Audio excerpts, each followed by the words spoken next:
اعوذ باللہ من الشیطان الرجیم بسم اللہ الرحمن الرحیم۔ السلام علیکم ورحمۃ اللہ وبرکاتہ۔ طالب علم ساتھیوں، اس ویڈیو میں ہم پارہ نمبر 26 کا خلاصہ پڑھیں گے۔ خلاصہ پارہ نمبر 26 قرآن مجید فرقان حمید۔ اس پارے میں 18 رکوع ہیں۔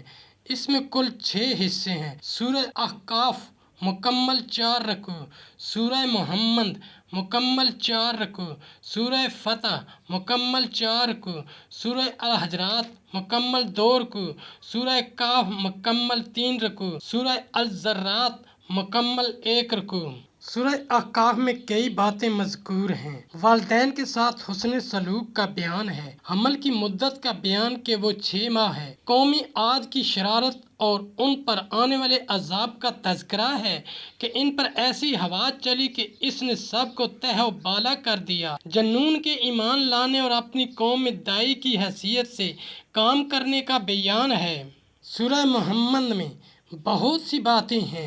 جنت کی مثال بیان کی گئی ہے کہ اس میں ایسی نہر ہے کہ جس کا پانی گدلا نہیں ہوتا، دودھ کی نہر ہے کہ جس کا نہیں بدلتا، شراب کی نہر خالص شہد کی نہر اور ہر قسم کے پھل وغیرہ۔ آدمی جو مال پا جاتا ہے یا سرداری اور منصب کا مالک ہو جاتا ہے تو رشتہ نہیں نبھاتا۔ اللہ اور اس کے رسول کی مخالفت اعمال کی بربادی کا ذریعہ ہے۔ سورہ فتح کی بعض باتیں یہ ہیں۔ اس صورت میں فتح مبین سے مراد یا تو صلح حدیبیہ ہے یا فتح مکہ مکرمہ، جیسے کہ مفسرین کے یہاں اختلاف ہے۔ نبی کریم پر ایمان لانے اور آپ کی تعظیم و توقیر اور مدد کرنے کا بیان ہے۔ صلح حدیبیہ کے بعض حالات کا بیان، نبی کریم کے خواب کا تذکرہ اور آپ مسجد حرام کی زیارت کریں گے۔ صحابہ اکرام بعض عمدہ صفات کا بیان ہے۔ سورہ کاف کی چند باتیں یہ ہیں۔ قیامت کا بیان کہ مرنے کے بعد دوبارہ زندہ کیا جائے گا۔ قوم نوح، اصحاب الرس، سمود، عاد، فرعون اور اخوان لوط کی تکذیب کا بیان ہے۔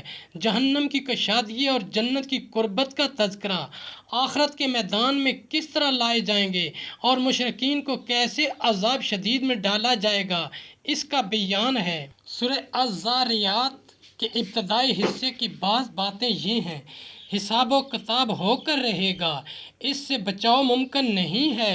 متقیوں کی بعض صفات کا بیان، متقی وہ ہیں جو کہ راتوں میں بہت کم سوتے ہیں، سحر ہونے تک کے استغفار کرتے ہیں اور اپنے مالوں سے سائل اور محروم کا حق فراموش نہیں کرتے۔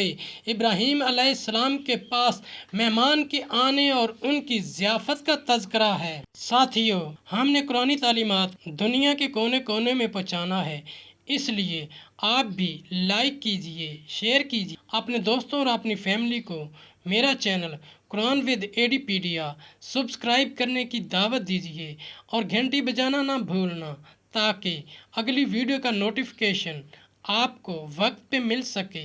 اس صدقہ جاریہ میں آپ بھی حصہ لیجئے۔ اللہ کریم ہم سب کی نیک اور جائز حاجات پوری فرمائے۔ آمین یا رب العالمین۔